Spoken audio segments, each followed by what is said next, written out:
Last year we kind of did one of the first big sort of SDS events that we were going to do on a sort of mobilizing sort of scale of protest. We held it out here. We sat right in that area right there.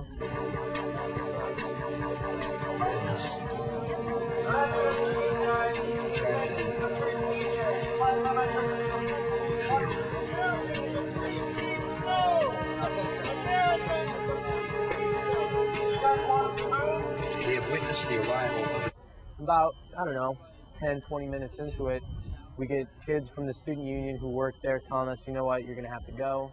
This isn't a free assembly zone, which in actuality, it actually is a free assembly zone. And we were told that we were blocking the flow of traffic, we were blocking that sidewalk right there. And we told them, you know what, we're not going to go because we're going to go anyway in about 10 minutes, so get away from us. We're going to do what we're going to do. Oh, yeah. I agree with your message. Okay, don't this is the right city. This is the right city. So leave this human beings. We don't take it personally. You don't take it personally. I know you're just calling. Human beings.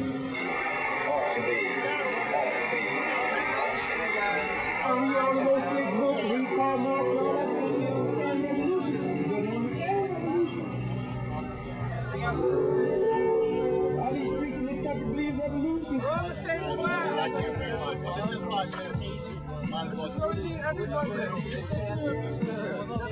This is a free speech area. This is America. No, it's desert. You have a desert area. I understand.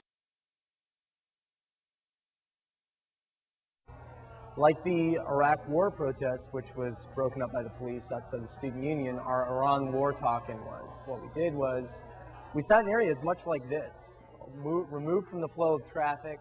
We sat on benches, we sat on the planters over there, and we just held a sign that said, ask me about Iran, nothing combative. We just wanted to do a consciousness-raising exercise about what the implications of a future war with Iran would look like, what the environmental risks were, just stuff you would expect to hear at a university where these things should be talked about.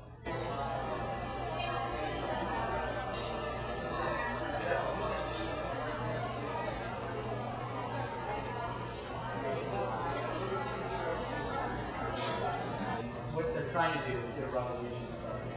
What they would do is they would bomb Iran, they would have all these sacrifices, and then the regime would fall. The regime would lose all sorts of respect. And that was broken up. The police, yet again, threatened to arrest us for trespassing. Another content sort of thing that had to do with war.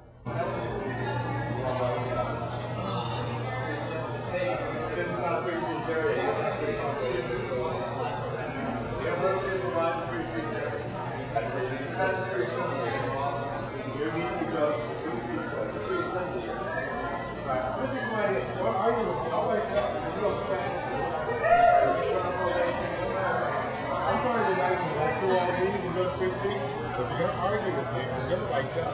They actually leave it there. You don't have a right to be in school with those sign protest. University has policies, free speech areas where you need to be. If you're willing to go over there, then it's not over. If you argue with me, I'm going to write everything up and trespass against the building. Because those people are protesting. Good cause.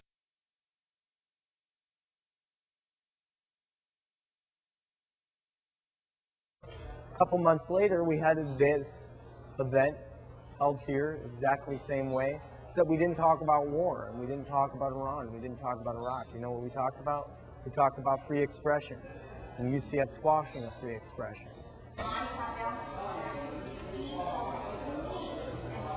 have Coca-Cola outside, and they're allowed to give out free samples of every bulk energy.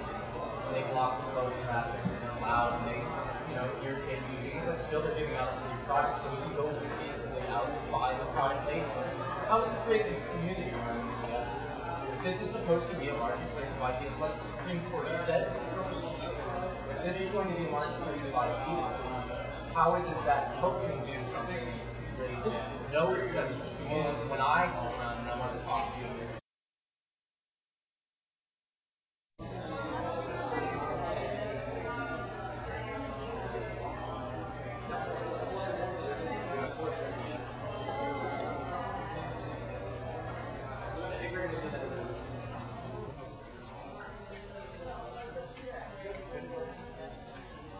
No business managers called the cops that day. No building managers talked about Coca-Cola that day.